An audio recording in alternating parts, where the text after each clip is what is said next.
เดี๋ยวอลักไอ้มีแนวสิถามช่วงนี้พายุเข้า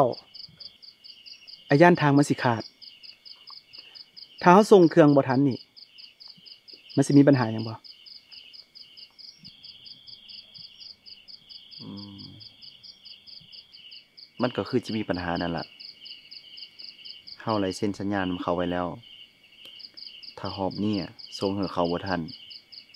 เฮาตายแท้ๆเป็นแนวเลิกก็อย่าเฮาสิส่งให้ทัน